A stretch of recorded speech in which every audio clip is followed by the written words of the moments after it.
વલારી ભક્તો થોડો ધોલેરા મંદિરનો ઇતિહાસ જાણીએ. એક વખત મહારાજ 1881માં સુરત, ભરૂચ બધે સત્સંગ વિચરણ કરી અને પાછા ગઢપુર પધારતા હતા અને ધોલેરા એમાં આવ્યા ત્યારે પૂંજાબાઈને બધા હરિભક્તો વિનંતી કરી કે મહારાજ અહીંયા કંઈક મંદિર બનાવો તો ખૂબ સારું. મહારાજ ખૂબ રાજી થયા.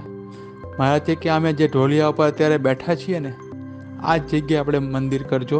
અને એવું સાંભળી અને નિષ્કુળાનંદ સ્વામી તો ત્યાં રાજી થઈ ગયા અને મહારાજ જ્યાં ઢોલિયો કરીને બેઠા હતા તેના 4 પાયામાં 4 ખીલ્લા મૂકી દીધા, એટલે એ જગ્યા જતી ના રહે, ભૂલાઈ ન જાય. અને ત્યારબાદ મહારાજે આ મંદિર કરવાની આજ્ઞા આપી. પછી આલબેલે આજ્ઞા કરી મંદિર કરવા માટે, અહીંયા મંદિર કરવું જ્યાં અમે ઢાળી છે પાટ. આ મંદિર કાર્યમાં મુખ્યત્વે નિષ્કુળાનંદ સ્વામી, અદ્ભુતાનંદ સ્વામી, ભાયાત્માનંદ સ્વામી, નિષ્કામાનંદ સ્વામી, ત્યાગાનંદ સ્વામી 5 સંતોને મહારાજે આ ધોલેરા મંદિર માટે રાખેલા સેવામાં. અને આ 1881માં તો મહારાજે સંકલ્પ કર્યો અને 1882માં તો આ મંદિરનું કામ પૂરું થઈ ગયું.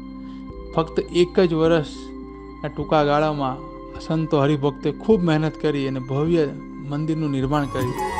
પછી આદર્યું છે મંદિર રે, અતિ ઉતાવળું તે અચિર રે, ખાતા મુહૂર્ત ખાતે શું કીધું રે, પછી મંદિરનું કામ લીધું રે, થાય નિષ્કામ એ હરે, કરે જન કરીને સને હરે, થયું તૈયાર વાર ન લાગી રે, ત્યાં તો પધાર્યા શ્યામ સુહાગી રે, જોઈ મંદિર મગન થયા રે, સારું સારું કર્યું કે છે રહ્યા રે, હવે બેસારીએ જો મૂર્તિ રે, રાધા કૃષ્ણની સારી શોભતી રે,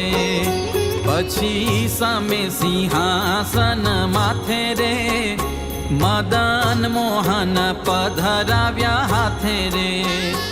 હરિભક્તો સદગુરુ નિષ્કુળાનંદ સ્વામીએ ધોલેરાનો મહિમા પુરુષોત્તમ પ્રકાશમાં ખૂબ લખેલો છે. પ્રકરણ 34, 35 ને 36માં 3 પ્રકરણ ધોલેરા મંદિરના મહિમા લખેલા છે. તો બધા હરિભક્તો વિશેષ વાંચજો.